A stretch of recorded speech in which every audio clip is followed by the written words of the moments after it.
کہ ایمان میں بہت فینومینل اپیل ہے، اور جو دین کا جو میگنیٹزم ہے، اللہ نے ہر انسان کے اندر وہ میٹل رکھا ہے جو اس میگنیٹزم کو قبول کرے۔ ہم کیا کر رہے ہیں؟ اس میگنیٹ کے اوپر شہد وہد لگا کے، شہد تو بلکہ اچھی چیز ہے، مٹھائی لگا کے کٹ کیٹ اس میٹل کے اوپر رکھتے ہیں۔ ہم کہتے ہیں یہ قرآن ہے، اس کے اوپر دیکھو کٹ کیٹ رکھی ہوئی ہے، دیکھو تو یہ قرآن کے اوپر کٹ کیٹ رکھی ہوئی ہے، تو اچھا چلو کٹ کیٹ دکھا کے قرآن کھلوا رہے ہیں، اور پھر اندر اس کے پیجز میں بھی باؤنٹی اور کٹ، مطلب اللہ اکبر۔ آپ دیکھیں کہ آج کے مسلمان کا تصور ہے باؤنٹی کیا ہے، مطلب باؤنٹی ہے چبا لو اچھی طرح، باؤنٹی چبانے والی ہوتی ہے، ٹینجیبل ہوتی ہے، کھانے والی، ایکسپیرینشل ہوتی ہے، عجیب سی چیزیں ہیں۔ تو دیکھیے، سائیکالوجی آف سیلیبریشن اور سائیکالوجی آف گریٹیٹیوڈ، یہ دو بالکل الگ چیزیں ہیں، بالکل الگ چیزیں ہیں۔ جو یعنی ایک سائیکک اورینٹیشن ہے جو سیلیبریشنز کے لیے ہے، ایک سائیکک اورینٹیشن ہے جو گریٹیٹیوڈ کے لیے ہے۔ یعنی انہ فسبح بحمد ربک واستغفر انہ کان توابا۔ میں آپ سے یہ عرض کروں کہ جب بھی ہم کسی ایسی کامیابی سے ہمکنار، اور ہماری کامیابی کی کوئی اوقات نہیں ہے، میں آپ سے یہ عرض کر رہا ہوں انسانی تاریخ میں اس سے بڑی فتح مکہ سے بڑی، یعنی اگر سیلیبریشن کوئی ڈیزرو کرتا تھا اور اس کا کوئی جائز کانٹیکسٹ ہو سکتا تھا، کوئی ممکنہ، اس موقع کے اوپر یہ آیت نازل ہوئی ہے سورہ نصر کی۔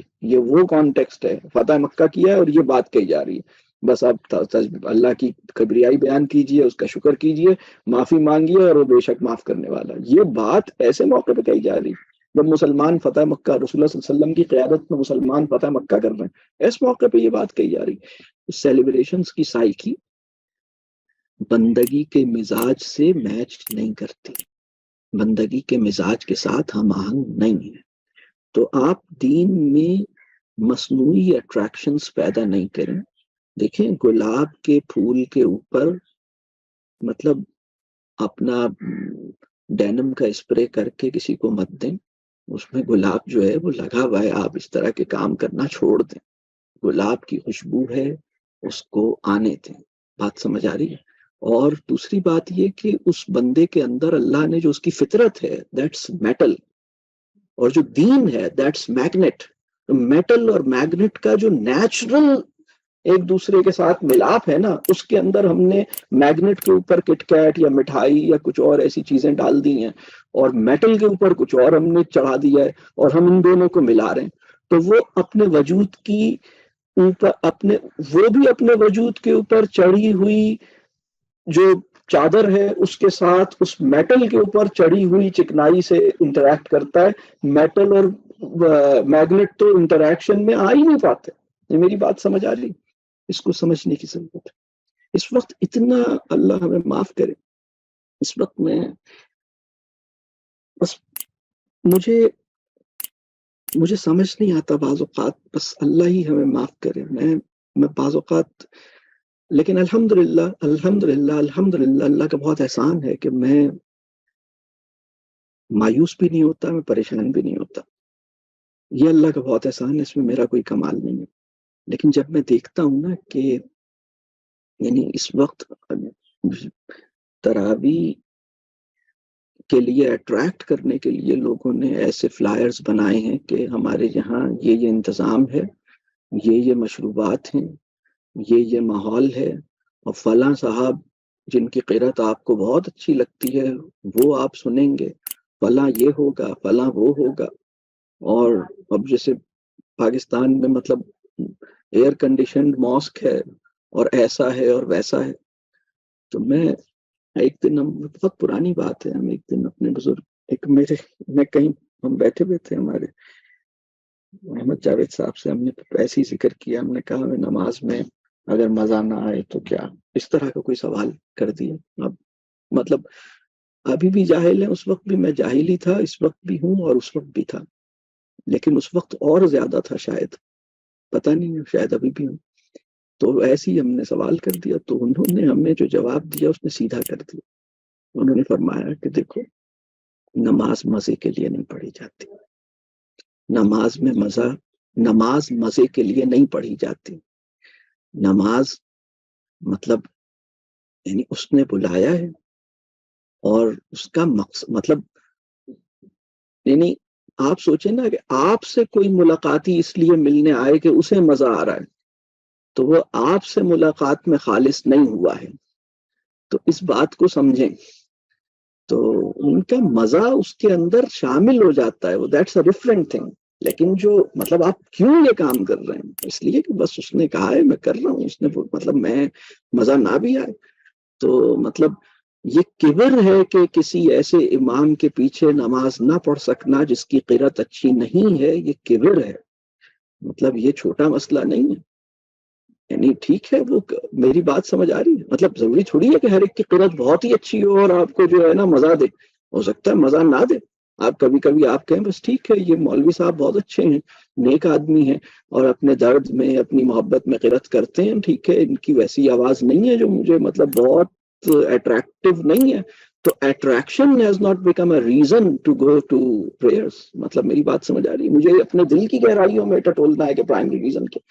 ابھی تو اس وقت صورتحال اس سے بہت آگے جا چکی ہے. اس وقت تو میں دیکھتا ہوں کہ لوگوں کو اعتکاف کے لیے وہ مسجدوں نے ایڈورٹائز کیا ہے کہ آپ ہمارے یہاں اعتکاف کیجیے، ہم سینٹرلی ایئر کنڈیشن ماسک ہیں، ہمارے یہاں یہ ارینجمنٹس ہیں، ہمارے واش رومز ایسے ہیں، ہمارے یہاں باتھ روم کی یہ فیسلٹی اویلیبل ہے، ہمارے یہاں یہ ایسے ہے، ہمارے یہاں وہ ایسے ہے، تو اعتکاف آپ ہمارے یہاں کیجیے. تو وہ انہوں نے ایک ٹچ دیا ہے کہ جیسے 3 اسٹار یا 4 اسٹار اعتکاف facilities available at our mosque, so please come. تو یہ جو ہم جس جگہ پہ پہنچ گئے ہیں نا، اس سے ہمیں پناہ مانگنی چاہیے. مطلب پتہ نہیں میری بات سمجھ آ رہی ہے یا بالکل ہی کوئی عجیب سی.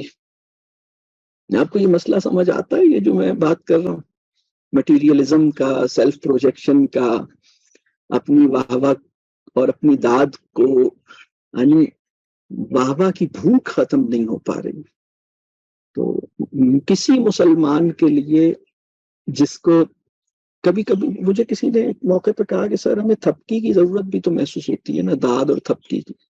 میں ایک اس اب تک کی بات ہے، اس کو انشاءاللہ یہاں ختم کریں گے. اللہ مجھے بس یہ بات کہ اس نے ہر چیز کا احاطہ کر رکھا ہے،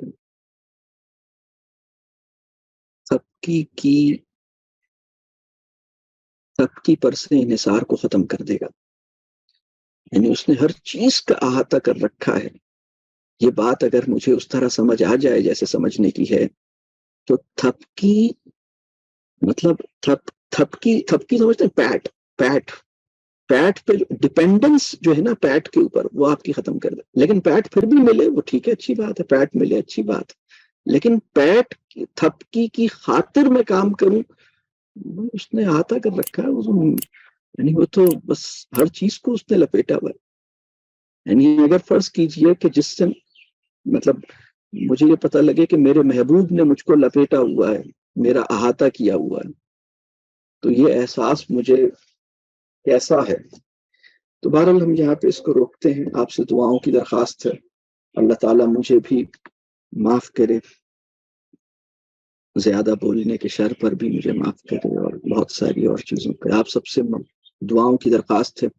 جن لوگوں کے گھروں میں کوئی مشکل ہے، اللہ تعالیٰ اپنے قدرت سے ان کے گھروں میں اس مشکل کو آسان کر دے. جن کے گھروں میں کوئی بھی دشواری ہے، رب کریم اپنی قدرت سے ان کی دشواریوں کو دور کر دے. جن کے گھروں میں کسی کی طبیعت ٹھیک نہیں ہے، اللہ ان کو صحت اور شفا عطا کرے. اور ہم سب کے گھروں کے ہر انسان کو ہماری آنکھوں کی ٹھنڈک بنائے. ہمیں اپنے گھر کے ہر انسان کی آنکھوں کی ٹھنڈک بنائے.